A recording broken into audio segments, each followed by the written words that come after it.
Welcome to the Ordinary Marathoner Podcast.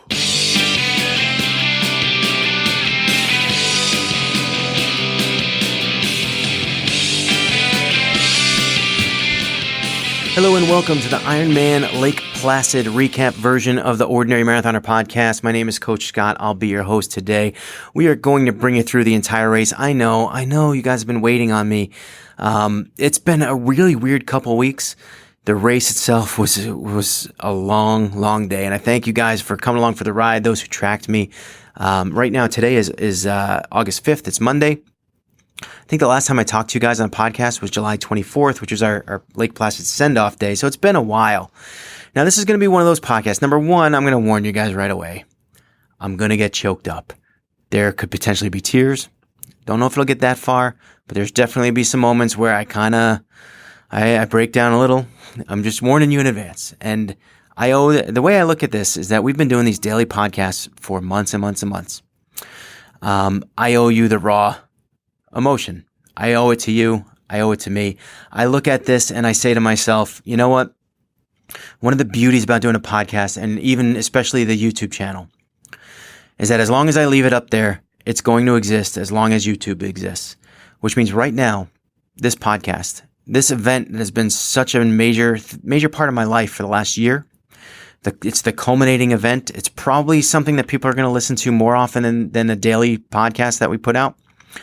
This event, I might right now, be speaking to my grandson, my great-grandson. I don't know. This would be really cool. The fact that I could sit here and be talking to somebody who may watch this long after I'm gone and say, look, old Pappy used to do triathlons. You gotta love that. Look at old Pap. Of course, by then, attention spans will only be like 10 seconds. So this is probably where they're going to cut it off and they're not going to watch any more of it. But, hey, you know what? Sunday, July 28th, 2019, an important day in my life. An important and defining day in a lot of ways, and we're going to talk about it today. Now, for you guys who are new and maybe you're just watching this podcast for the first time, maybe you did the race, maybe you're interested in just hearing about what my race was about, I'll give you a little quick background. 2017, I signed up for Ironman Lake Placid, my first one. I finished it in about 15 hours, 55 minutes. I weighed in at about 203 pounds on race day, and very defining moment in my life to finish that race. I went up with Stephanie. We met some great people. My friends Jim and Joe I met for the first time, and their wives, Karen and Michelle. I wanted to make sure I got the order right there. Karen and Michelle, respectively. Great moment in my life. So great, in fact, that after the race, I totally was suckered by the marketing material that got emailed to me after the race. It said, you have a week to sign up to reserve your spot for next year at a low price. So I did. I did that right away. Now, I did Ironman Maryland 3 months after that. And then I got to tell you, my training, it fell off the map. I could not find motivation. I had little annoying injuries, nagging injuries. I had love affairs with food. I went into the next year's race, Ironman Lake Placid 2018, weighing 35 pounds more, 238 pounds. I knew I wasn't going to finish, but Samantha, my daughter, who was 9 years old at the time, she came with us. And I felt like as a dad, it was more important that I start something than to not start at all, even though I knew I probably wouldn't finish. And I did. I DNF'd. After one loop on the bike. I finished the swim, I did one loop on the bike, and I was cooked, and I never went out for the second loop. So Sam and we enjoyed the rest of the day. Later on, we kind of hung out at the finish line, and we were watching people come through, watching Mike Riley call him an Ironman. And during those moments, she could tell there was something special about that, watching the culmination of hard training, months of hard training, some cases years of hard training. That's the moment that culminates everything. And people are smiling and people are proud of their relatives, their parents, their friends going through and finishing this grand event. And I said to Sam, would you, Dad, finish this last year? And she said, I know. I said, I'm really sorry I couldn't do it for you this year. She said, it's okay. You told me. And I said, would you like to watch Dad finish next year? But you know what's going to take. You've seen this before when she was a year younger. Dad's not going to be around as much. I got to go out on bike rides. I got to go to the gym. I have to do enough work to actually finish it. I'm not a naturally gifted athlete where I can just get out and roll out of bed and just do this. And not that most people are. I think most people work very hard to finish an Ironman. But I'm certainly not naturally gifted in endurance sports. And I said, do you want Dad to do this? And I'll be able to come through the finish line and Mike Riley will say my name and call me an Ironman. Do you want to see that? And she was like, yeah. She was so excited. Yeah. Dad, I really would like to see you. And she just kept watching people. And I think in her mind, she kept picturing me going through and saying, wow, I really want to see that. And that was the start of Redemption Race. That was the start of our whole kind of, theme for this year. And I hit training hard, guys. I mean, I hit training hard. I booked over 2,500 miles since October on the bike. That's been my biggest weakness. I raised my FTP from shy of 200 to up over 236 watts, which is really significant in cycling. Really significant. I felt like over the last year I've become a cyclist. I lost a lot of weight, but not enough. I got down to 223 pounds. That's where when I left for Lake Placid this year, that's what I weighed. I didn't like that. I didn't like that number. I would have much rather been closer to 200 where I was 2 years ago, but I felt like, you know what? Cycling is speed in cycling is a component of power and weight. And I felt like the power that I put in, the work I put in was going to overcome the weight. I wasn't even really that nervous about it. And of course I did a 70.3 in Mont Tremblant about a little over a month ago, and that was a good practice run for me. Good practice run. Now there were some negatives other than the weight. I had a bad tapering 2 weeks. I was kind of injured and not able. I was dealing with gout, which is not fun. On race day, guys, I tell you, that's not an excuse for me. It was 100%. 100%. So I'll just say that right now would be, I did a little Facebook Live video before the race because we went out and did a swim, and I did a little Facebook Live and I said, my toe was hurting me, and it was, but I was able, it would be very easy for me to say as an excuse, which I guess I'm sort of profiling what's going to happen to come. It would be very easy for me to use that as an excuse. It wasn't one. Neither was one. The other thing I was worried about was the saddle on the bike, because I made some adjustments late, and that wasn't an excuse either. Not an excuse. My saddle was in an improved position. I felt better all day. So those two excuses, throw them out the window. I'm not going to use those, as easy as it would be for me to use both. We got to Lake Placid, and things were good. I'm not going to bore you guys with everything, every little minute detail of our trip. We've done this before. We've talked about this before. We've done this twice. I've done 2 recap podcasts on all that stuff. I'm not going to bore you with checking in, registering, checking in my bike. I've done that before. I will say at this point, because I've done 5 Ironman races, that experience of knowing what to put in your bags, is very personal. So you have to adjust based on things that you need or you think you might need. And B, as you do it with experience, it's second nature. And I think the only thing I'm worried about really is complacency. And one of the things I really want to do that I never do because I'm a little bit lazy is just make a list. Make a list of everything you need and everything you do. And there was a couple little things that I forgot to do that I wish I would have remembered. But for the most part, it's second nature. You get there. You get to Lake Placid, you register, you check your bike in. Sam did the Iron Kids race. She ran a half mile with Stephanie. Mike Riley called her an Iron Kid as they came in and gave her a high five. I got that moment. Maybe I can splice that into the YouTube video here if I could. Good. Go Sammy! Go, Sammy! You are an Iron Kid. Yes, you are. We'll see if we can do that. And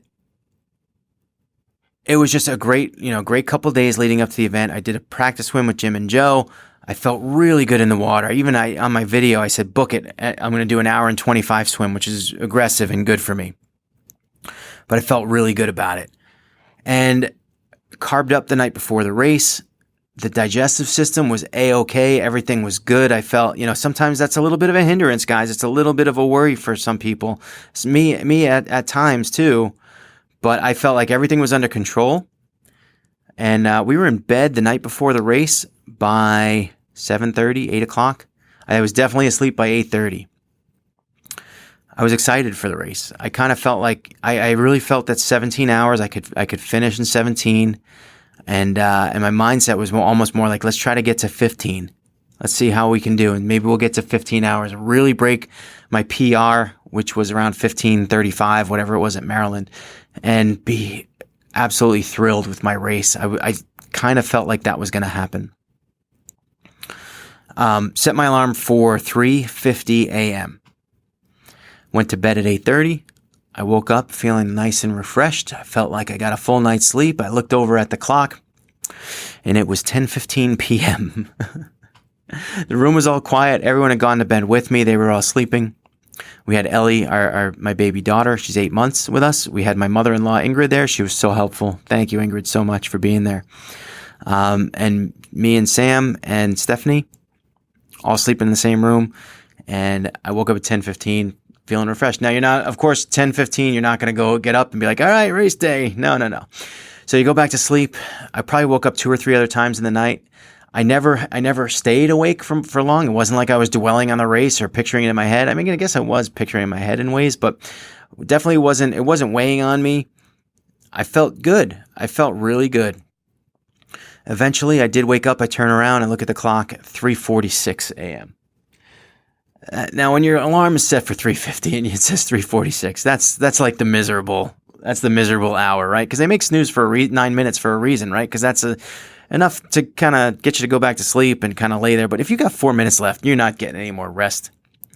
So I kind of turned the alarms off. I started getting ready, and this is all second nature for me again. I get partially ready for the race, get dressed, and take my bags out. My special needs bag, I take it up to the run, which is a bit of a walk. Take my special needs bag up to the run area, drop it off. I get my numbers written.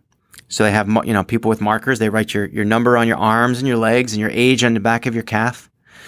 And then I went and dropped my bike bag off. I checked my tires to make sure the pressure was good overnight.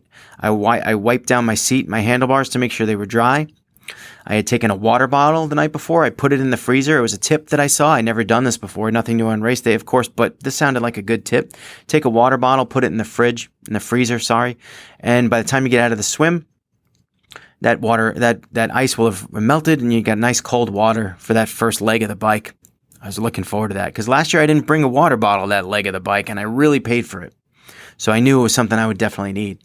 I dropped some Advil off in my bags that I didn't have there. I felt like I needed it just in case. I went back to the hotel, and I got back there by 5 a.m. And the race doesn't start till like 6:20 or so. So I have some time. Kind of do my last bit of prep, get ready, get my stuff ready, put my chafing cream on, got everything, ready to go. And then Sam was up and Stephanie was up, and they walked with me down to the start where we met Joe and Jim. And this is kind of like a tradition where we meet about 6 o'clock right near that transition area, kind of right down the block where my friend used to have a hockey store called Lake Placid Hockey Depot that no longer exists. But we met there. We took some pictures. If I got them, I'll try to throw them into the video here. And they were prepping me, so they weren't doing the race this year. Jim and Joe had done the race years and years, probably 3 or 4 years in a row, and they kind of were done with it for now, temporarily, I think. So they decided not to do the race this year, but they volunteered, and they were there. And we met there, and they kind of gave me a little bit of a pep talk, and before I knew it, it was race day. It was time to go. Put the wetsuit on and went up to the swim start. Now, if you remember in Mont Tremblant, a little over a month ago, I was at the swim start, and I'm thinking to myself, man, I didn't do enough. I felt like I didn't belong. I felt like really like out of place. I was going through nerves and butterflies. I did not have that this time. And I got to tell you, I think for that reason, I think I'm very thankful for doing the half Ironman about a month beforehand, because it put my mind at ease that I didn't belong anymore. Coming off that DNF from last year, I didn't like where my triathlon was. I didn't like where my performance was.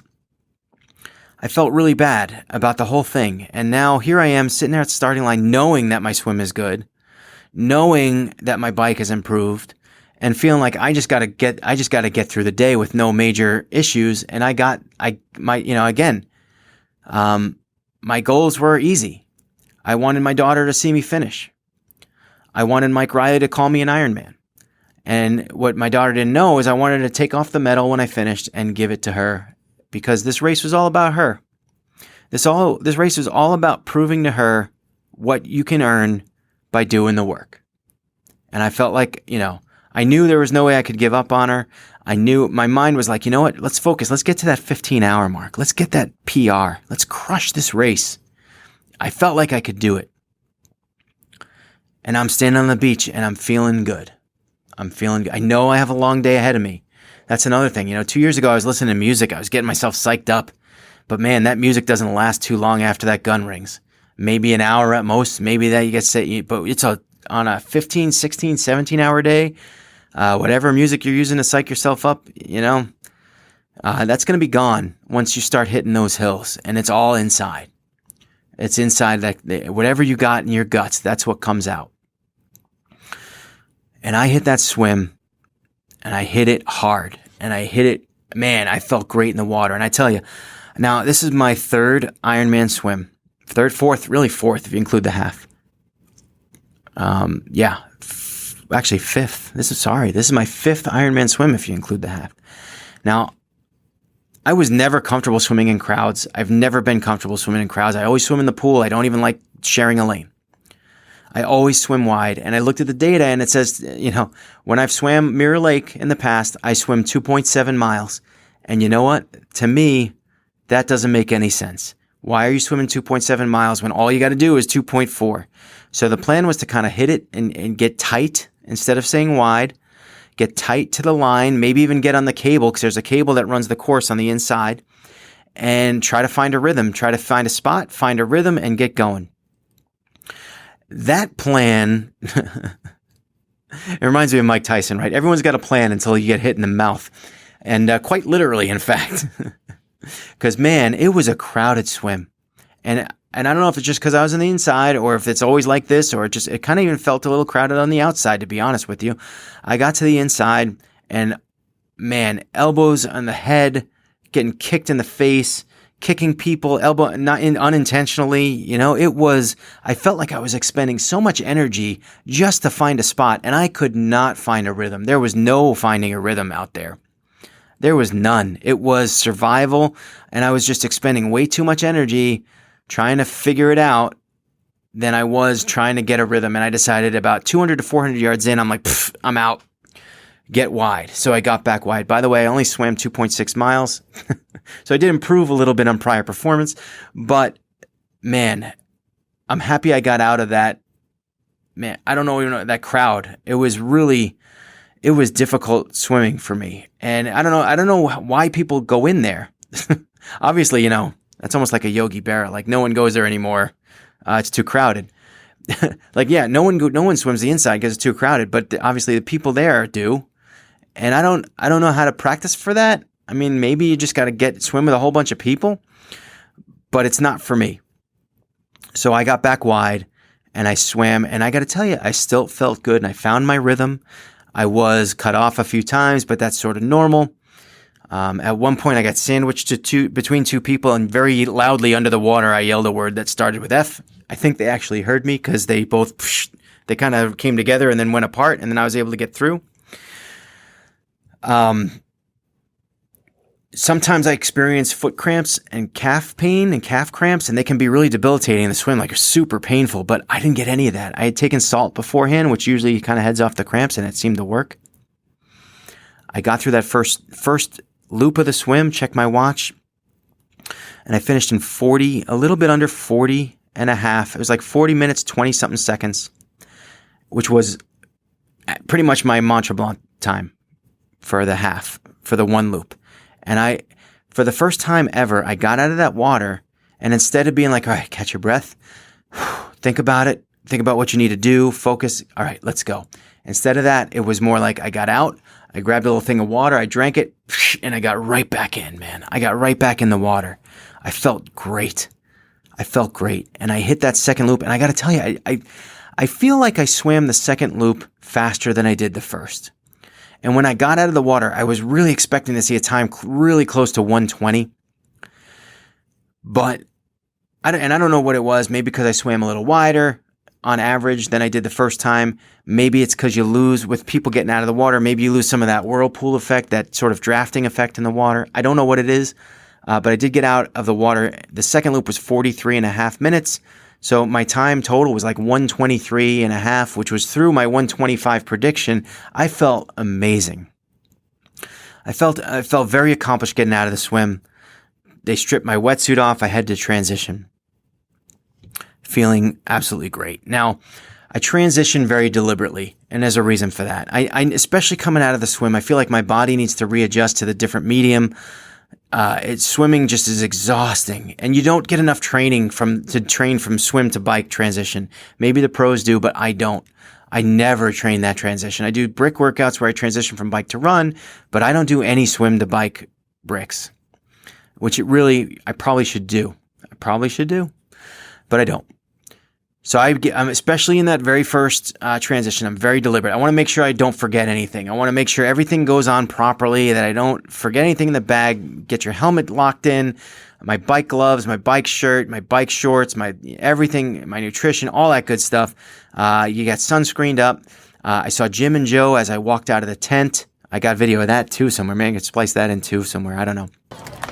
16, 18. Scotty! Scotty! Come on, man. Good luck. And headed out to the bike. Now, in years past, 2017, I got out on the bike and I kind of was like, maybe I should pee quick. I don't pee the wetsuit. I don't pee the bike. I don't like doing that. I feel like it's gross. So does Stephanie. Feels like it's gross. So I don't do it. I stopped at the porta potty 2 years ago and there was no one on the line. And I was like, this is great. And then last year I went to the same one and there was no one there either, but there was a little sign that said pros only. I looked around. I'm like, pros, they're gone. By the time I get out of the water, if anything, they might be coming in on the bike behind me. I don't know, but they're long gone. So I used it anyway last year. Figured, no line, I'm in. What are they going to do? DQ me? And the funny thing is, maybe they would. Sometimes these rules are really strict, but I didn't think they would DQ me for what comes naturally. This year they had 2 guards, 2 people guarding the pro porta potty. So I had to go through it. Now I went to there was a small bank of porta potties before the mount line, and I saw that there was no line. I'm thinking, this is my opportunity. I pulled my bike in. By the time I pulled my bike in, got off, and there was 2 people on line. I had to wait a little while. My total transition time after using the bathroom and getting out on the mount line was about 15 minutes, a little bit north of that, 15:03 or 15:09, something like that. Which is, even for me, is a little bit long. Even for me, it's a little bit, maybe a couple minutes too long. But I felt all right. And, again, I'm getting on the bike. I'm trying to get used to it. I got my water. Now I take a drink from my water bottle, which is what I realized at that moment. The water bottle is like super wet. It's got beads of sweat on it from melting, basically, the ice melting. And when I put the water bottle into the cage, it's bouncing all around as I go down the first hill, which is pretty steep. It's short and steep. And as I turn the corner to make a left, the water bottle shoots out and lands near this kid. And I'm thinking, number one, I know I need the water because last year I needed it. I didn't have it. I wanted to have it. So I got the water. I stopped and I picked up the water bottle. Number two, they might give you a littering penalty. I don't know if they would. But I knew that was an area where there's got to be officials because there's hay bales, there's cameramen, there's a whole lot of people. It's just getting out of town. It is a dangerous spot. So I figured there might be officials around. So I stop. I told the kid, look, I said, got to pick up your water bottle. I don't want them catching me for littering. They'll put me in the penalty box. And I took off. Now, one of the problems was, normally you go down that hill, you gain a lot of speed, you come out of town, and they lead you up a little hill coming out of town. And that hill is usually not much at all because you've got all that gathered speed. But now that I didn't have that speed, I'm fighting up the hill and I'm in my low gear already. And I'm like, what the hell is this? Because I'm never even the year I was out of shape, I was never in low gear on that hill. So it took a little bit extra out of me. It was just sort of like a stupid thing. and I don't know what the deal is with that. Do I need tighter water cages? I don't know.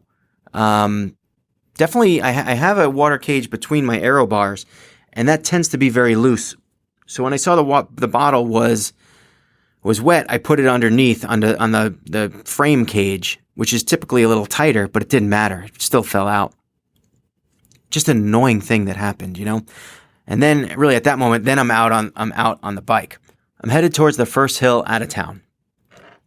It takes a couple miles to get there. At that point, really, you're trying to shake off the swim still. For me, I'm still kind of trying to shake off the cobwebs from the swim, and get ready for the first real climb, which is probably about 2 miles out of town.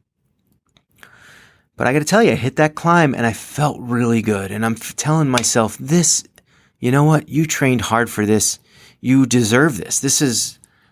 I got up that hill, that first group of hills, to the top of the Keene descent. When I got to the top, I couldn't believe how fast it felt, how quickly I felt it was over. Last year, I remember struggling up those hills, really struggling. And this year, I hit the top and I started going down Keene descent, and I'm thinking to myself, I'm going to have a good day. This is great. I'm going to have a great day. So I go down Keene descent. Now listen, this hill is ridiculous. It is super fast, and God bless you guys that go down in aero position pedaling. I don't know how you do it. I'm 45 years old. I got 2 kids. I need to live. I survived that downhill. I know a lot of you guys out there are like, hey man, that's your speed. You got to go get it. That's you earn that speed by climbing the hill. It's your speed. That's your time. You got to go get it. I went down that hill. I touched 39.8 miles an hour at one point. That was my high speed of the day. But I'm typically on the brakes just to kind of keep it so that I can maintain the handling of the bike.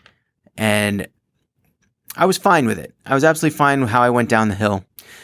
Got down to the bottom. Started there. There's sort of like I guess a little bit net downhill for the next 5 miles or so. And you get to kind of enjoy it. I'm probably averaging about 17 miles an hour. Back in my head, I'm thinking, I'm going to do this. I'm going to have an awesome bike. This is going to be great. I'm feeling great. I get up the next hill. I'm starting feeling good. That's the hill in J. And I felt really good. And I'm looking down and I'm at like 15, I'm averaging 15 and a half miles an hour. And I'm thinking, and that's a really good average for me. That's an average for me on a long bike at home. And I'm thinking, I can maintain this. I know I got a climb coming up in a Lake Placid, but I can maintain this. And especially when I come back around that second loop, I'm going to be great. And now somewhere along the Hazleton out and back, which is sort of like a little out and back around, 15 miles to go, right before you reach Wilmington, you start the climb. And you start the climb back towards Lake Placid. And typically they'll say it starts in Wilmington, but really it starts a little bit beforehand, at least in my mind. And it is taxing, and it is difficult. And I think especially when you weigh a little bit more, and you got to get those extra pounds up those hills, man, does it try your resolve. Man, does it challenge you. And it was like we drove through these hills the day before, and when you drive them, sometimes you feel like you're leveled. It's like false flats, and I'm like, look, I'm going to get a break here. But then you're out on the bike, and you're like, you know what? It's maybe a 3% grade, and you're still pushing, and you have residual, because you didn't have any speed coming into it. You have residual resistance. Now we're also facing a headwind, and the headwind in the first loop was bad, and the headwind in the second loop was even worse.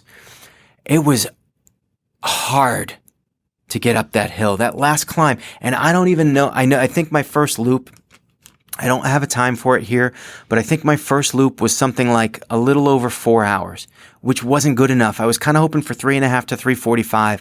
And I was pissed at myself because I knew that in order to achieve that 15 hours, I needed to put in a good bike. And going up that last hill, which was called Papa Bear, I hurt my back a little bit. I tweaked my back, and that was a significant injury for me last year that helped cause me to back out and not go out in the second loop. I knew going last year, I made the cutoff for the first loop, but because of the back, I knew that there was no way I was going to get around the second loop. I would have needed to get around faster than I did the first loop, and there wasn't any way possible that I was going to do that, primarily because of my back, and that's why I DNF'd.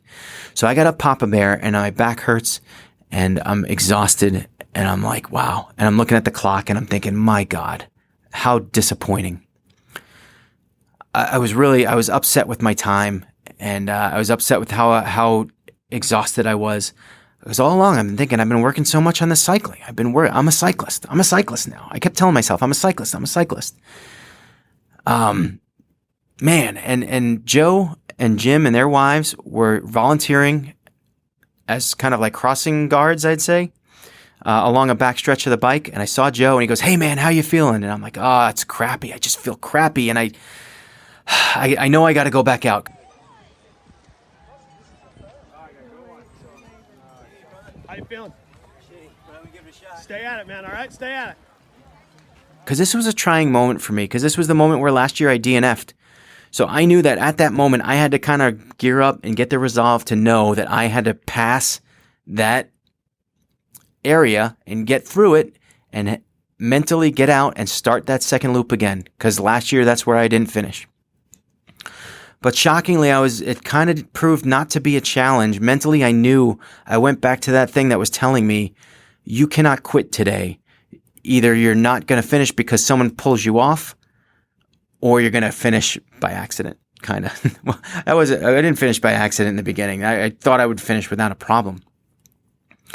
Headed back out on the second loop. And again, actually, when I went down that giant hill the second time, I was able to get out of town so easily, and I was so mad at myself for dropping that water bottle the first time, because I realized how much extra energy I had to expend just to get out of that stupid little hill, because I didn't take that speed down the hill.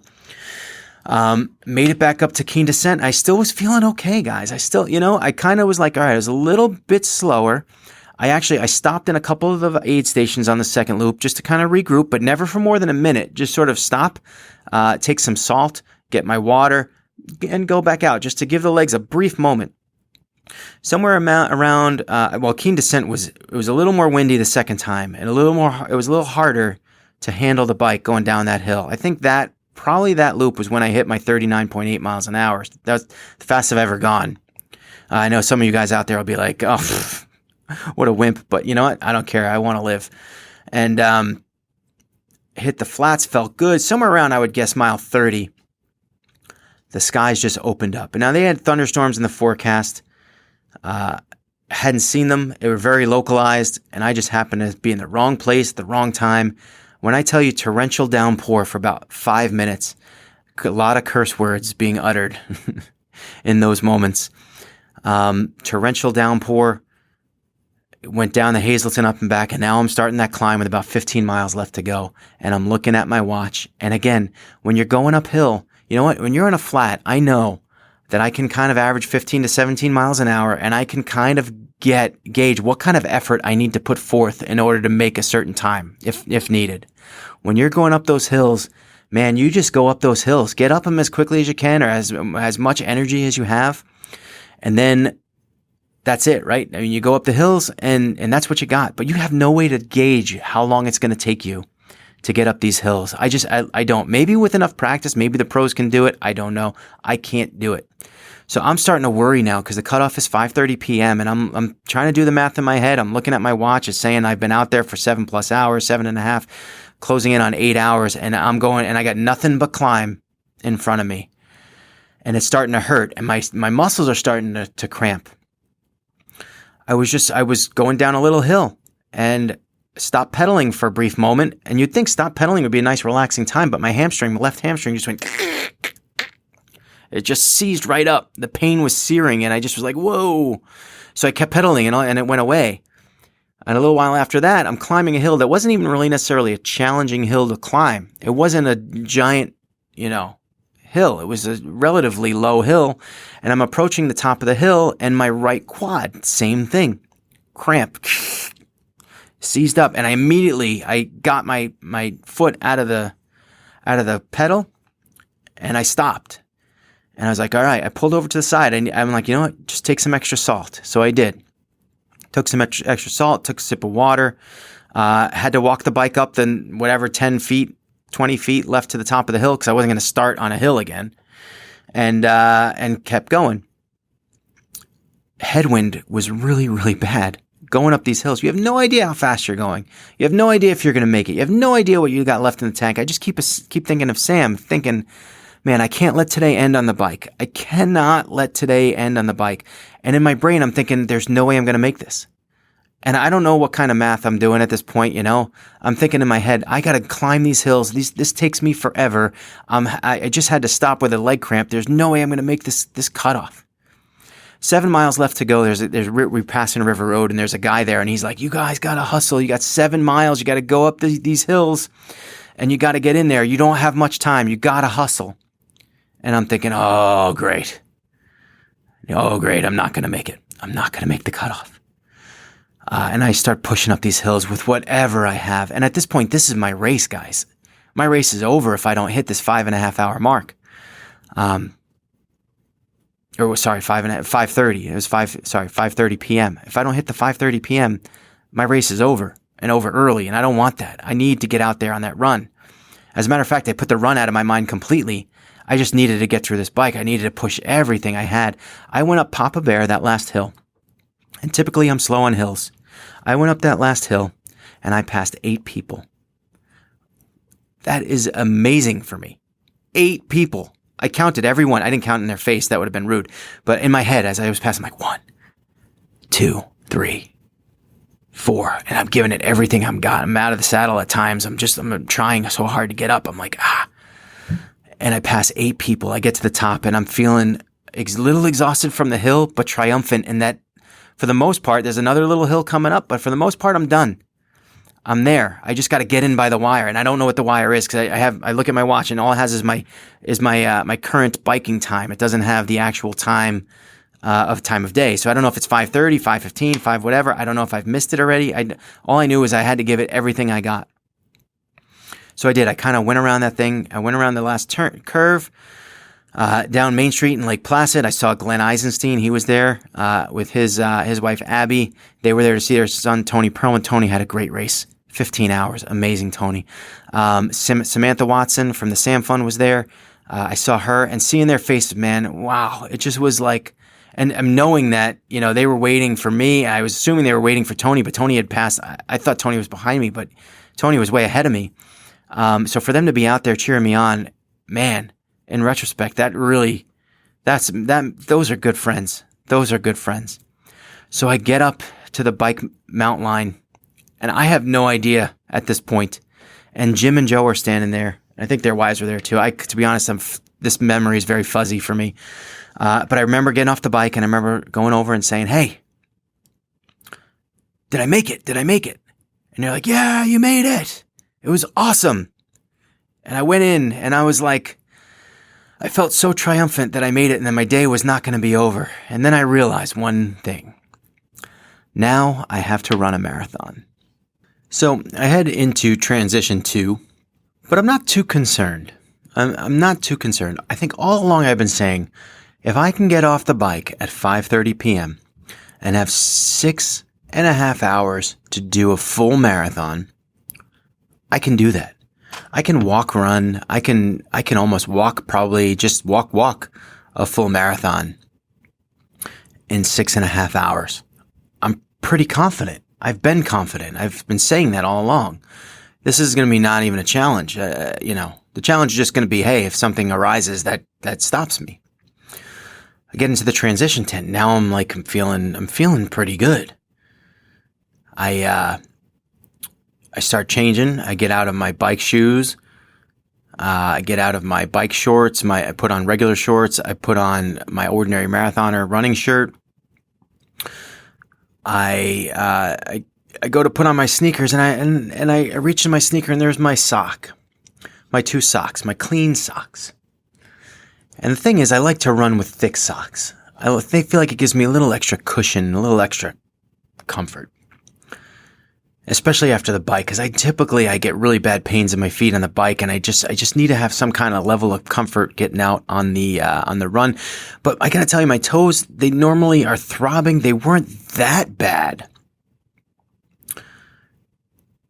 And I was looking, it was hot out. It was like 90 degrees. And I was like looking at these socks. I'm going, man, they're thick, and I don't think I need them. Maybe I'll just stay.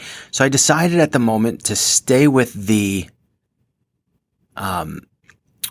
the bike socks, which were very thin, and I took the thick socks, the thick, dry socks, and I left them in the bag.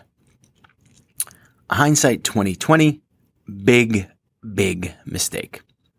Big mistake. Huge mistake. Head out and get my sunscreen and start running down the hill. First half mile out of transition is all downhill, and it's a good spot to kind of gauge what you're feeling. So I start running down the hill, and I'm not feeling great. I unloaded on the bike. I was not feeling great going out on the run. I stopped briefly, just out of transition. That's where my family is. I gave Ellie a kiss. I gave Sam a kiss. She had a big sign with her that she made. She was very proud of it. I gave Stephanie a kiss, said hello to my friends. They were all excited.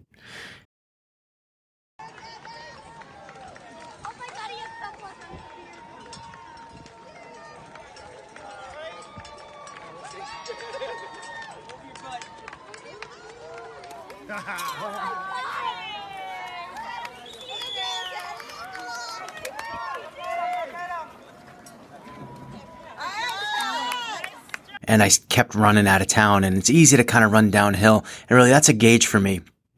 When I'm having trouble running downhill, that's when there's problems. That's when it's going to get ugly. Now, I wasn't feeling great, but I was able to run downhill without a problem. So I'm feeling like, okay, things are good. Now I'm also feeling my face.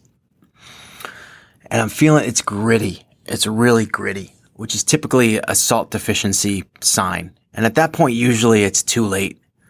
And I'm thinking to myself, now combined with those cramps I had on the bike, and now my face being gritty, I need to take some salt, and I need now.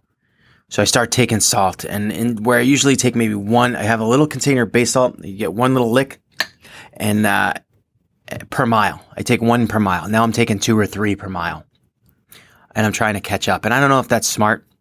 I probably do know that it's not smart, but I'm trying to be subtle about it. It's not like I'm drinking the whole thing as salt. I'm just trying to take a couple extra licks here and there. And, the first mile I think I did in it was a half mile downhill. It was like 9.5 minute pace. Probably the first mile all told, I did about a 12-minute mile. I think it was 11 and change.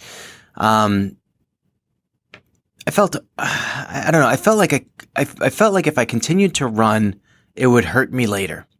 So I did a lot of walking, and I tried to kind of work in my run-walk intervals, and it just wasn't connecting.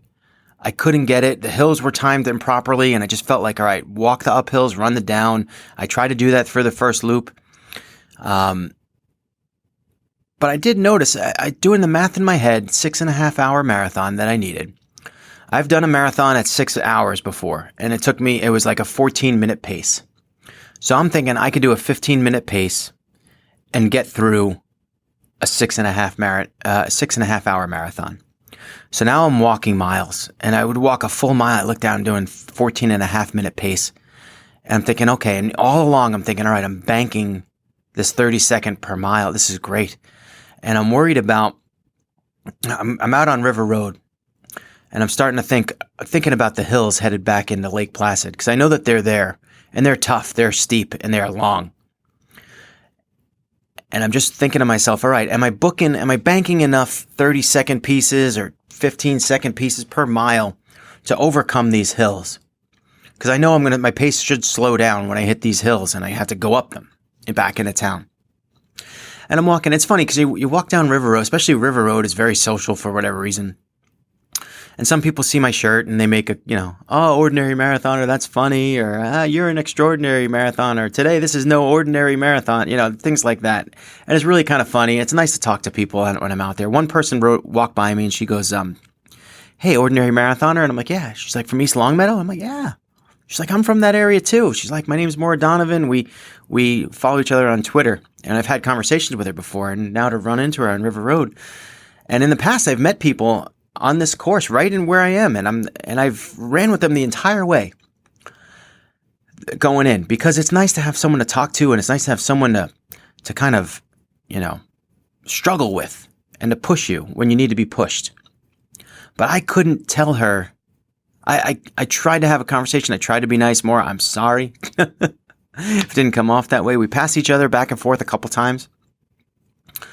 And I told her, I said, listen, I'm usually nicer and more conversational, but right now I don't have a plan for this. I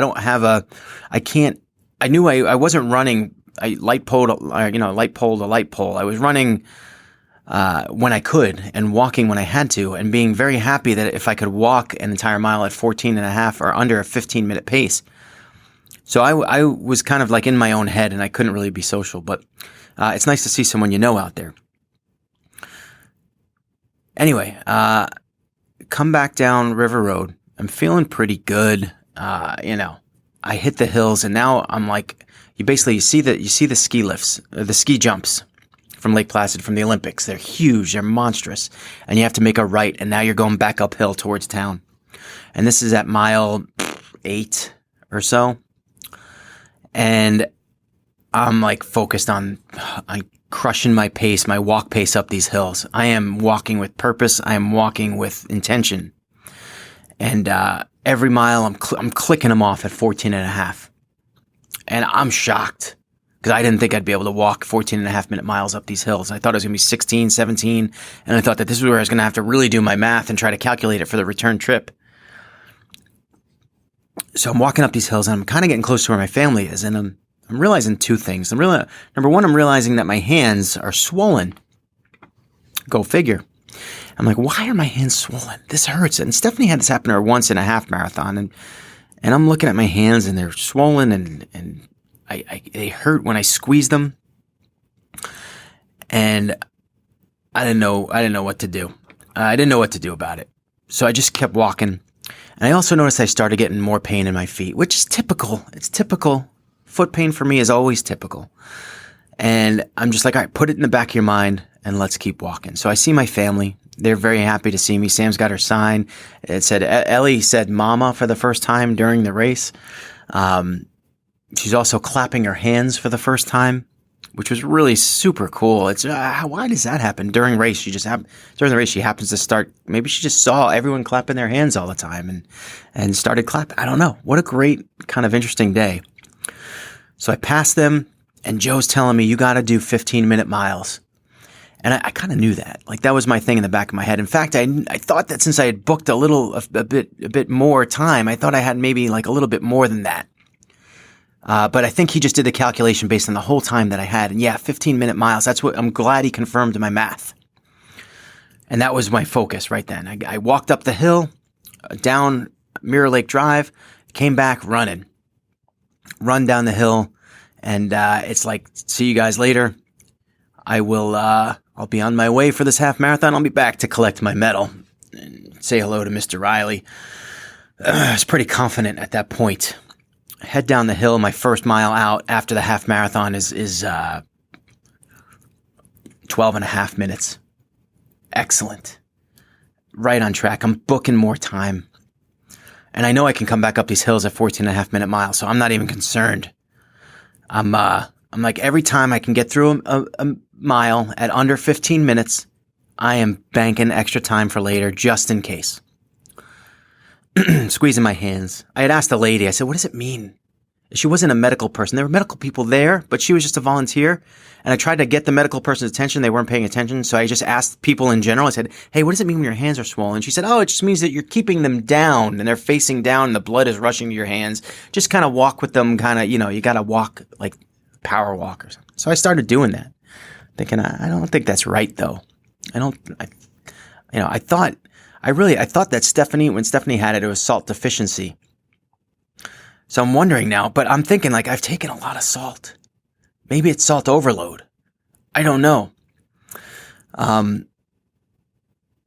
keep going. I get to the turn right at the ski lifts to go down River Road. So this is mile 15 and I start feeling a pebble in my shoe, which is not really unlikely. I mean, we're in kind of like a gravelly road type of area and I'm saying hello to this pebble and it's not really bothering me. It's not really hurting me too bad. And I'm like, all right, do I pull over and just kind of take my shoe off and get rid of this pebble? And I decided, no, I'll let him come for the ride. He's keeping me awake. He's keeping me alive. We're going to go for this ride together for a while. But as we started walking down River Road, it's starting to get darker and darker. And really now it's getting pitch black. and there's parts of River Road is totally pitch black, and sometimes you can't even see the side of the road. And I almost fell over a couple times because I was walking the white line, and all of a sudden it disappeared, and my ankle kind of rolled over the side, which could have been a disaster, but it wasn't. And all of a sudden the pebble, but again, it's gravelly there, so I'm getting more pebbles, and now I feel like 3 pebbles in my left foot, and I'm thinking to myself, this is painful now. I got to do something. I get to the end of the road, and there's one kid monitoring the turnaround. You think there'd be more, but there was one kid. So I stopped, and I said, you got to do me a favor. He's like, what? I'm like, I'm going to take my shoe off, and I want you to just shake it out and get the pebbles out, because I think there's a bunch of pebbles in there. He's like, oh, yeah, no problem. So I take my shoe off, and the first thing I notice is it's soaking wet. It's soaking wet. Now, I had a chance at the half marathon point to stop and get dry socks and dry sneakers. They were in my bag. And I didn't even think of it. I just didn't want to stop and waste the time. I was worried more about the extra 2 or 3 minutes it would take to take off sneakers and put them back on, and socks and put them back on at that point, than I was about my feet, even though my feet hurt and I could kind of sense there was something going on and maybe I needed that change. But I didn't want to risk the time, and I didn't feel like it was that important at the moment. So he takes my shoe. It's soaking wet. It's heavy. He shakes it. Nothing comes out. Nothing. I mean, I didn't hear a pebble. I didn't see a pebble. Nothing.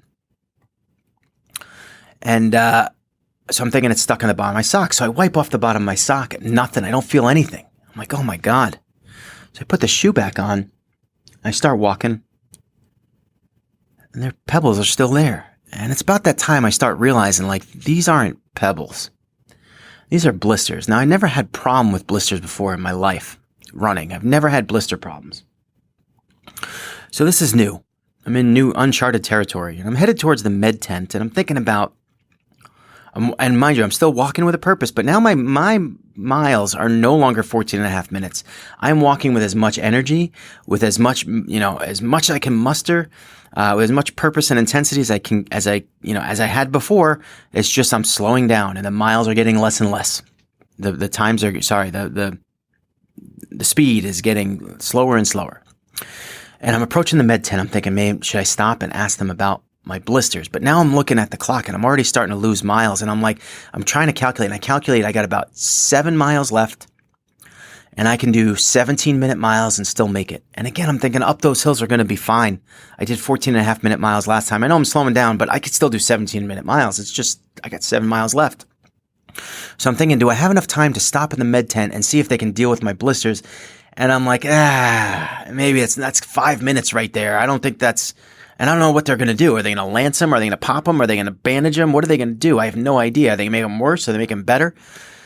Instead, I stopped at the med tent. I asked them about my hands because they were still blown up. And she looks at my ring finger, and she's like, you got to watch this one.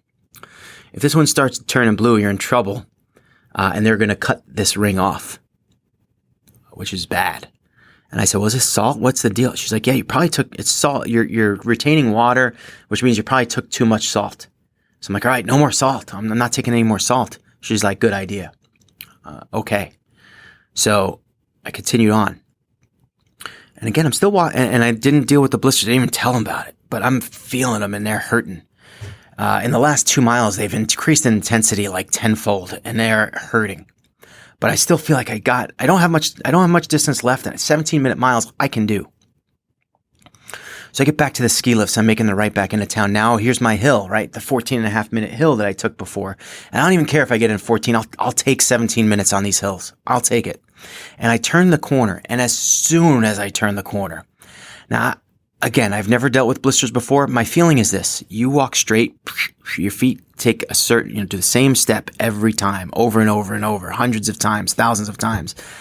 And then all of a sudden you change direction, or you go uphill, a steeper hill. And man, the pain was searing. I don't know if I popped some. I don't know if they I couldn't walk. And I stopped. I checked. I took my shoe off. I was like, I thought there were rocks. There's got to be rocks. No. And then I'm feeling the bottom of my foot, the pad of my foot. And I'm like, whoa, this is bad. And in my mind, I'm thinking, you know what? It's just blisters though. It's just blisters. This isn't a torn hamstring. It's blisters. I'm not going to lose, at the end of the day, yeah, maybe I'll have to soak my feet a little extra. Or maybe, I don't know. What's the worst case scenario with blisters? Beats the hell out of me. But I don't want to lose this on blisters. So I put the shoe back on. I start walking. And I know right away I'm walking way more painfully. Probably my legs it's a combination of tired legs and blisters. And man, the guy in front of me stops walking. He'd been walking with me for a few miles. And he rolls down his knee brace and he looks at it and he shakes his head. And just as he was doing that, a motorcycle went by. In front, there was a race vehicle. He stopped the motorcycle. He's like, listen, man, I need to ride back. He's like, I'm done. My knee blew up. I'm cooked. I'm a DNF. They gave him a helmet. He hopped on the bike. He was gone. And seeing that for me at that point in time was not good. Because I'm thinking I can't do 17-minute miles going back into town. I'm thinking my day is done. I'm so close, but I'm so far. And look how easy that was. Look how easy it was for him to hail a motorcycle, hop a helmet on, gone. DNF. There's your day. 16 and a half hours, or probably more than that. Well, probably 16 hours or whatever it was at that point. I'm probably at like mile 21 and a half, 22 at this point. And I'm starting to walk up the hill and the pain is searing. It's really, really bad. And I kind of want to stop. And I keep telling myself, you know what? As slow as you're going, just keep moving forward. Don't, and again, that mantra I had before, which I didn't think was going to be so poignant in the day, was go until they tell you not to go. Just go as slow as you have to go. Just keep moving. And I had to stop a few times. And now I'm getting like my watch is going 22 minutes. I did a mile in like 22 minutes. And in my head, I'm going, I had to do 17-minute miles to get there. And I just booked a 22-minute mile. And then I did another one. I think miles 22, 23, and part of mile 24 was all viciously slow to the point where I thought I was done and I was out and there was no way I was going to make it. But again, just keep moving forward. And I just thought of like my daughter and how it was going to be disappointing for her when I didn't finish. And I thought of people maybe were tracking me and that, I'm like, man, how disappointing is it that you DNF at mile 24, that people are tracking you and they know you're kind of on target and then all of a sudden you're gone. You're out of it. There's no way. Keep moving. And I get to like mile 23 or so and there's a guy there. I don't know who he is, a volunteer. And I'm walking and there's another guy there just by happenstance. And this guy goes, you guys are not going to make it. You need to hustle now. Man, and I had tried to run a couple of times. I had one lady pass me. She looked like she was in such great shape and she was running pretty good. And she's like, come on, man, we can do it. And I tried to run with her and follow her. I ran 6 steps and I had to let her go because I couldn't keep up. I couldn't run. Now here's this guy. He had like an Eastern European or Russian accent. And he's like, you guys got to go. Come on. I'll run with you. Let's go now. So I started jogging a little, especially there was a little bit of a downhill. So I was able to kind of take that little momentum and my feet are killing me. Every step it's killing me, but I keep in my mind, I'm just saying 2 things. I'm saying they're just blisters. And I'm also saying, Sam is waiting. You got to keep going. So sure enough, the guy he runs with me for a little bit and I ran and I walked and I ran and I walked, but did more running in that mile than I did walking. And then we're getting into town where I know that my team is waiting for me. And they had walked a little bit down the hill to come get me, And Joe and Jim, and I know Joe and Jim, and I know what they're about to do. But Sam was still up, and Stephanie was in the hotel room tracking me.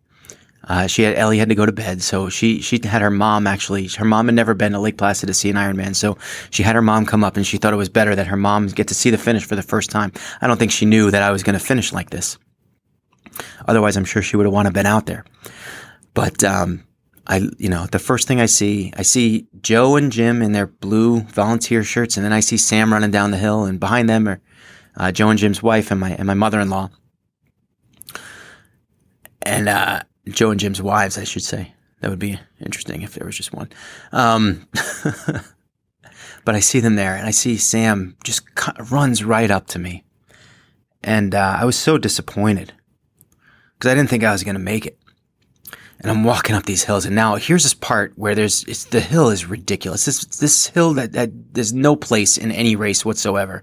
It's a short hill going into town on Lake Placid. When you go, this hill is ridiculous. And I'm walking up, and I am hurting, and I'm like, I'm like, Sam, I'm sorry, I'm going as fast as I can. I promise you. She's like, I know you are. And she's cheering me on. And man, and she starts running with me, and I started running a little bit, even though it was uphill, and I'm going, wow, this really is so much pain. And we're walking hard, and I knew going right up Mirror Lake Drive, I knew that I was going to need to really hustle, and I knew that she wasn't going to be able to keep up, and she wasn't going to be able to walk all that way and back. I think she would have. She would have tried it, but I said, Sam, you got to stay here. And so Jim's wife, Karen, took Sam at the corner, and Jim and Joe are like, come on, let's go. We got to go. You got to go. You got to make it. You got to do it. So now we're pushing up Mirror Lake Drive, which is an uphill out, and then a turnaround, and then you come back, and at a certain point it's downhill into the speed skating oval where you're done.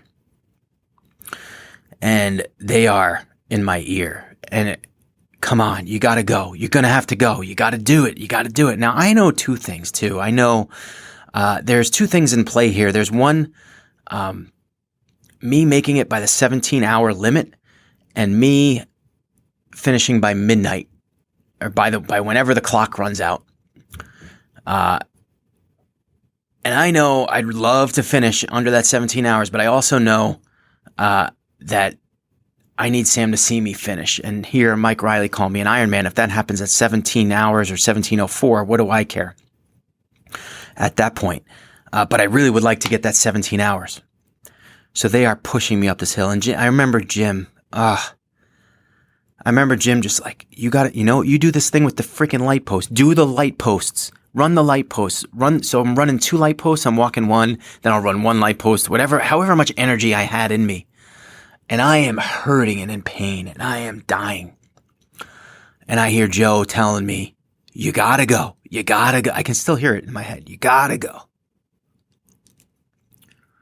And Ironman staff is there, and they're like, you got him? They're like, you got to take this guy in. You got to, And I'm like, I'm just sitting there, and they're like, yeah, we got him. We're taking him in. We're gonna get him there.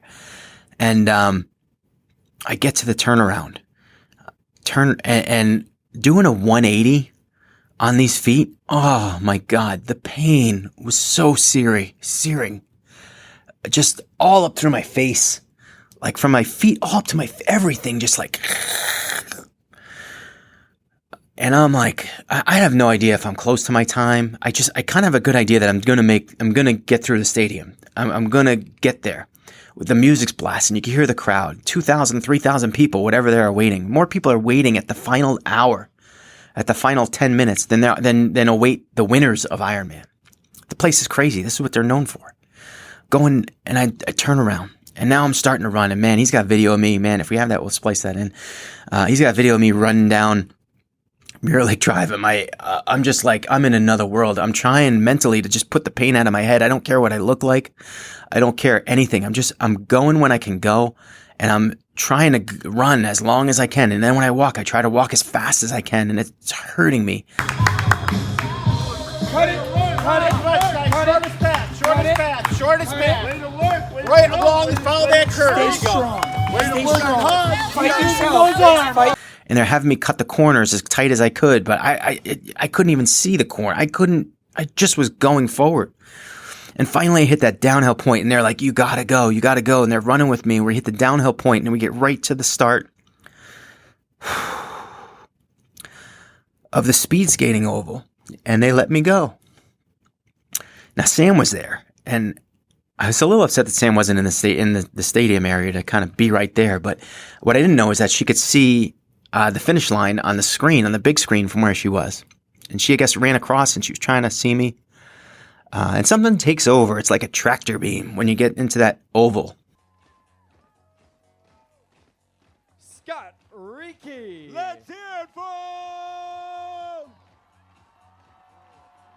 You did it. You are an Ironman. 4.5 minutes. 4.5 minutes. And all of a sudden, the blisters don't hurt as much anymore. And you're so close. And I knew my time was like, so close. But again, I didn't know exactly if I didn't know where I was. The way they start the official clock, I didn't know what it was. I had no idea. I raced down that. People are going crazy. They're going crazy. I hear my name get called. Mike Riley calls me an Ironman, gives me a high five, and I'm like, I gotta move. Like, I could still make this 17 hours. I run, I sprint as hard as I could. I crossed the finish line, and there's Laura Stebbins volunteering. She's waiting for me with my medal, which was awesome. A friend of mine, a good friend of ours from, who volunteered, and she's there with, to greet me. She didn't have the medal. She was there to greet me. She was my greeter. I took like 4 steps beyond that. I don't know. I got through the finish line. There were pyrotechnics. I wasn't expecting that. I kind of remember just being like, I couldn't believe I made it. Couldn't believe it. And Laura kind of grabbed me as I kind of felt was falling over. Someone came over, and this is my recollection. I don't really remember if this is true. But someone came over and said, he needs a medic. And Laura's like, no, I got him. Some lady stopped my Garmin. She stopped my Garmin 6 hours, 28 minutes, it said. And I'm thinking, I said I needed to get through 6.5 hours. I think I did it. And I'm kind of, they give me my finisher stuff. And Laura sits me down. She goes and gets me food and comes back. And I said, well, how did I do? And she's like looking on her phone and she's asking people or whatever. I don't even know where she got it from. The initial feedback that she said, 17 hours, 0 minutes, and 2 seconds.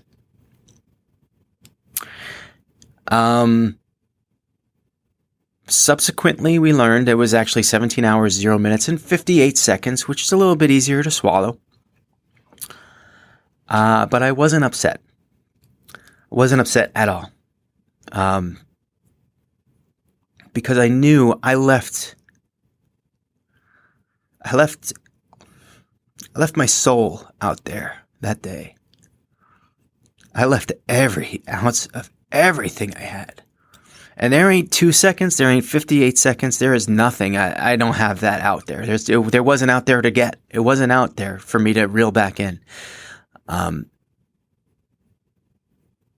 think about stupid things. I stopped to get sunblock and there was no one there. And I was like, I'll just do it myself. I did sunblock on myself. The bathroom line. I actually, when I put my bike shorts on, I put my bike shoes on before my bike shorts, and I was worried I would tear the bike shorts, so I took my shoes off again. So little stupid things that cost extra time. I don't know, not changing my socks. Dumb. But I didn't have a second else. I had no more seconds in my run, in my performance. I had no more ounces of energy, no more watts on the bike. I did everything I could to get there as fast as possible under the pain that I was in and with the challenges that I was facing. And in the end, I fulfilled my 3 goals. Sam saw me run down the finisher chute. Sam heard Mike Riley call my name and call me an Ironman. I took the medal off, put it around her neck. I quickly ate some really bad French fries and pizza, and then I went right over to her. Joe was actually walking in. He had the volunteer shirt, so they let him in. And he goes, there's a little girl waiting for you. And she was, and she sat there, and I took the medal off my neck, and I put it around hers. She started crying,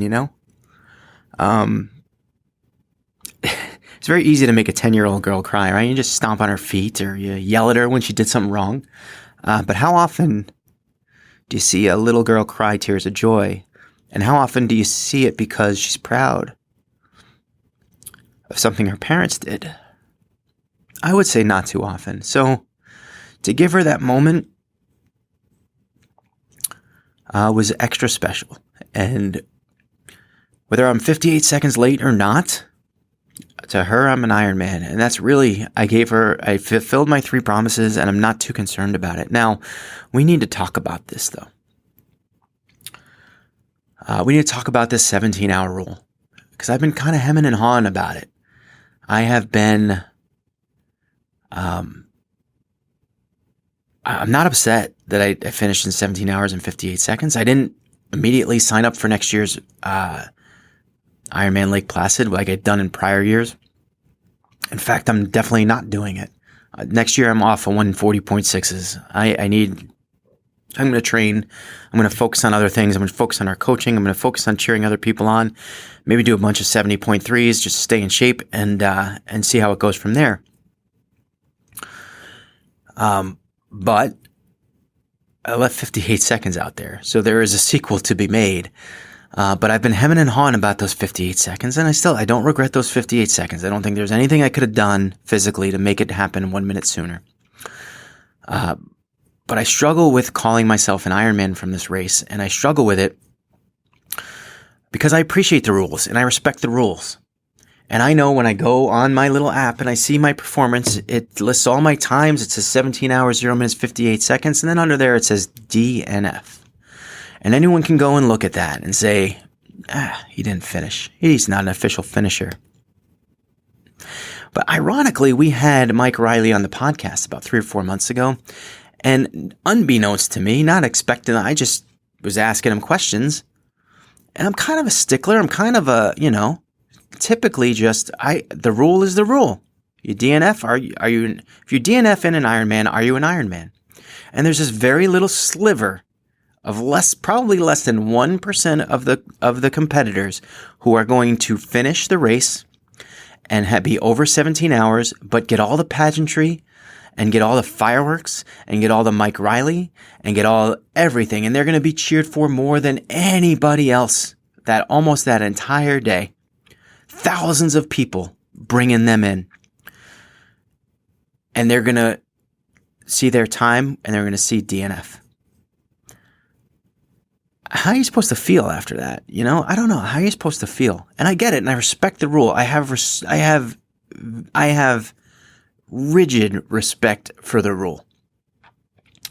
But having Mike on the podcast, I went back and I listened to some of the stuff, and obviously it comes back to the rolling start, right? It comes back to the rolling start. It used to be a mass start where they just blow the whistle at 7, everyone goes, got to get in by midnight. If you don't, you don't. Easy peasy. But the sport has evolved, and now it's a rolling start, and you have to kind of seed yourself, and you go out when you go out, and you're chipped. What does that do? It does 2 things. Number 1, it increases the safety for the competitors, which is honestly necessary. Necessary. You guys who remember Ironman Wisconsin 70.3 this past year, 2 people died in the swim. The swim is the most. If people are going to get injured or die, there are more fatalities in the water, coming out of the water, than there are on any other point. You'd think it'd be the bike, and sure, certainly there has been on the bike, but more of them in the swim. And it's not even drowning, it's like heart attack. So I like that they do the rolling start. It's necessary. It's for our own safety. On the other hand, what that presents is these moments. Because of that staggered start, and because of the chip time and not the flat time, start to finish, you're going to have these moments. You're going to have people that just get under the wire. And I think after thinking of it, now, I recorded this podcast last week right after, and it was the one I didn't like. And I said this. I said, you know what? I think I consider myself an Ironman in name finishing this race. Technically speaking, I don't know about the time. I think obviously it's a DNF. It goes in the record as a DNF, which stands for did not finish. But that's a technicality, kinda. I mean, Ironman is more of a spirit than it is a technical thing. It's more the spirit of the people that are out there.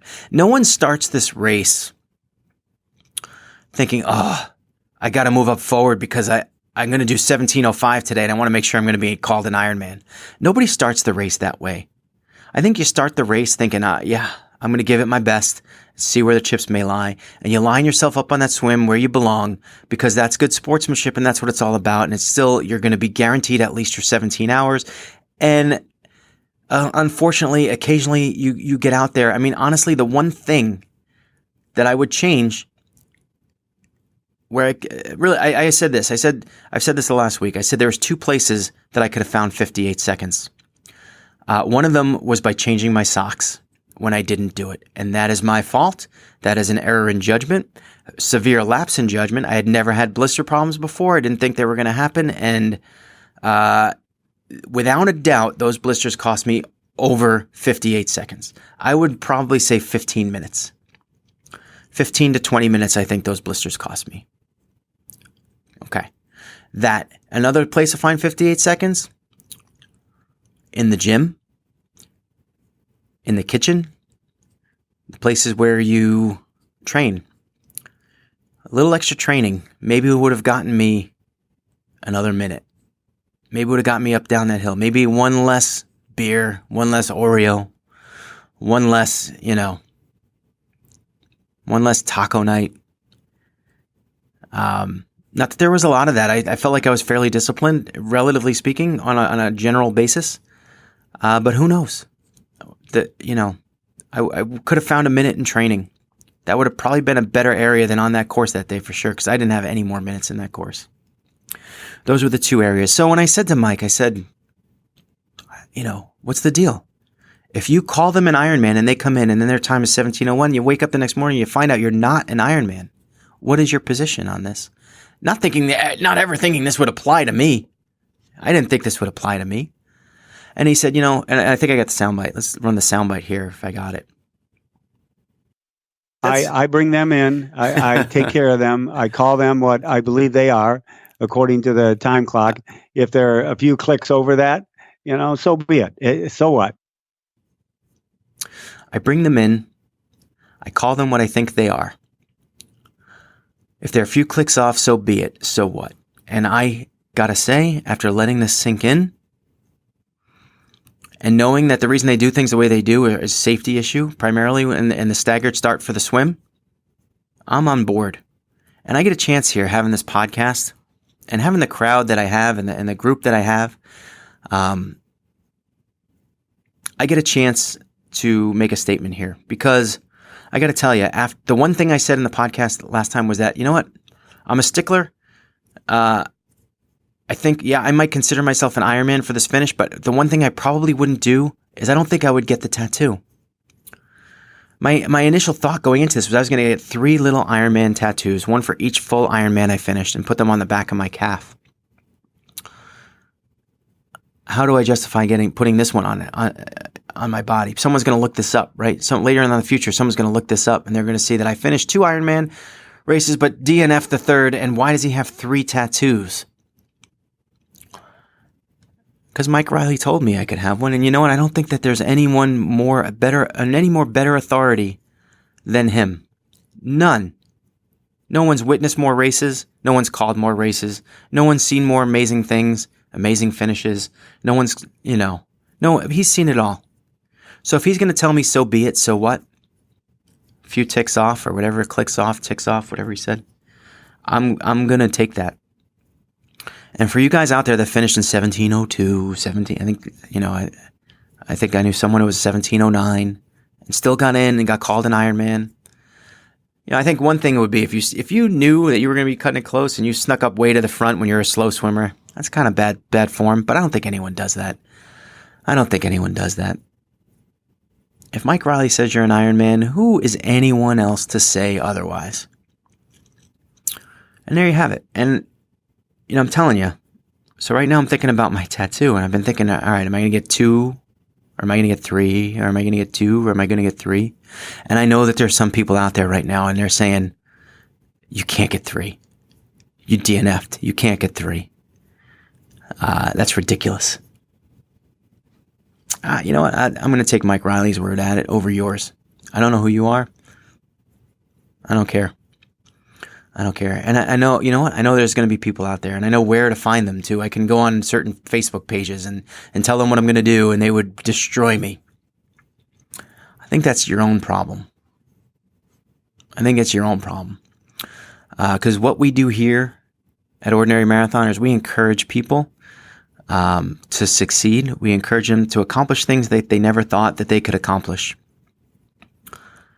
And who am I to say? Who am I to judge what your accomplishments are? Who am I? I can judge my own. And if I didn't want to get the tattoo, then so be it.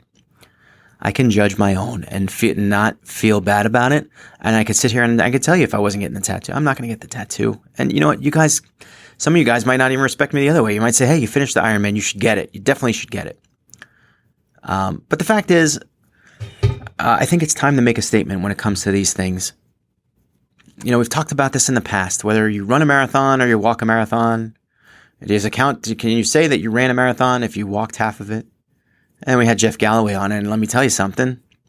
You certainly can say it. And, you know, it all comes down to you, right? It all comes down to you and your perception of your own accomplishments. And who is anyone else to tell you otherwise? You know, who is anyone else to tell you otherwise?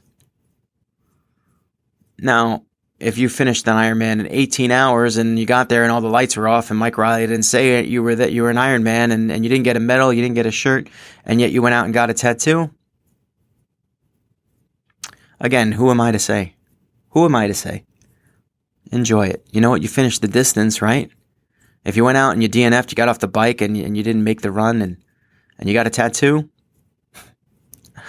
well, geez, I don't know what to say to you there. Then you got me. All I'm saying is this.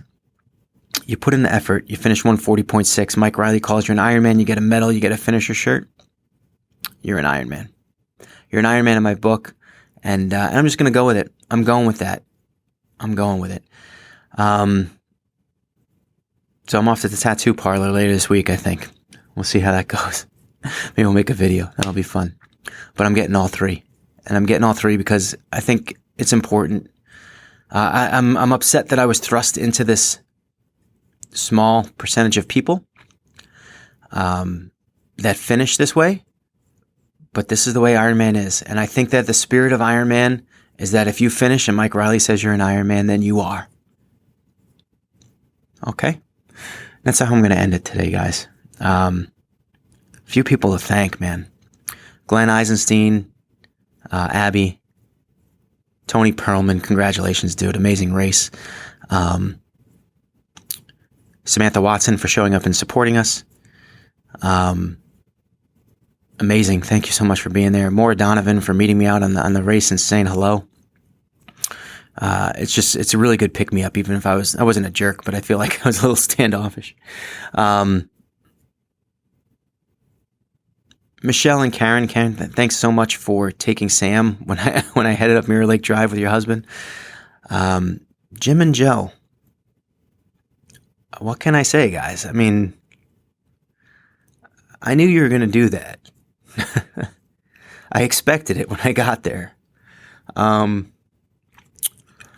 I will never forget that little piece of Mirror Lake Drive. And every time I go to Lake Placid, I'll always see it.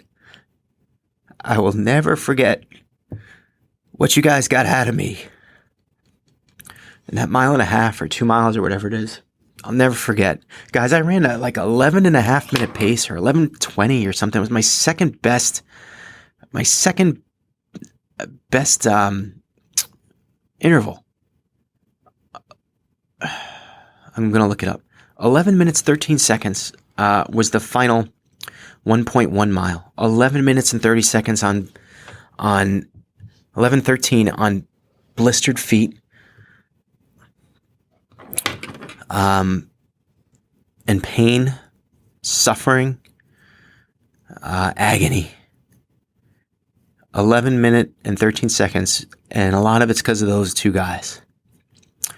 My mother-in-law, Ingrid, thanks so much for coming to be a part of it. You're such a big help.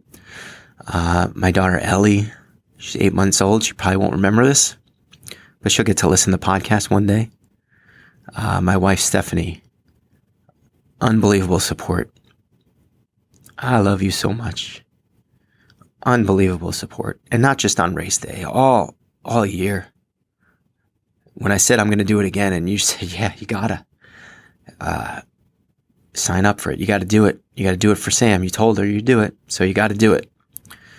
You know, picking up extra, the laundry and and the dishes and all whatever, cleaning up after me, and when I'm on the bike and I'm not pulling my weight for the house and doing, man, all that stuff. And then Sam, who, this was for you, babe. We did it. We did it. So I did forget one person. I did it. So now I got to go back a little bit. But I got to thank Laura Stebbins too. Laura was volunteering. Man, and what a great job she did. She had like 15, they give you these little red bracelets where you're supposed to give it to a volunteer who helps you out the most. And she had 15 of them. But yeah, I thank her for everything. Everything she done, helped me training, helped me all this stuff she helped with, helping us bring stuff up to Lake Placid. And then for being there when I finished, it was awesome to have someone that I knew be at the finish line. So thanks, Laura, for that again. Just an amazing day. And thank you guys. When I came home to the hotel and I saw all the messages and people that were up late following me and cheering me on, people I didn't even know who were watching the finish and hoping that I'd get there. That was so cool. It was like reliving it all over again. I think 2 days later, I went through all the messages and I read everything, and it put me right back there in the moment. It put me right back there. I mean, there was a time when no one thought I was going to be able to finish. No one thought I had an 11, 13 mile left in me after doing a 22-minute mile. I was cooked. I was done. And maybe in some way, knowing that support was out there somewhere, maybe that helped bring me into. So that being said, I know I'm dragging here a little bit, but I wanted to end it. We got a lot going on here with the channel, with the Ordinary Marathoner group, with Team Ordinary right around the bend here. A lot going on. I want to thank everyone who's kind of gotten in touch with me on that, because we're moving with that. That's going to be really cool. And man, got a lot to talk about with the future. We're going to talk about the next podcast, because this one is just about the race. And we're going to always remember that every day is an ordinary day unless you make it extraordinary. So get after it, guys.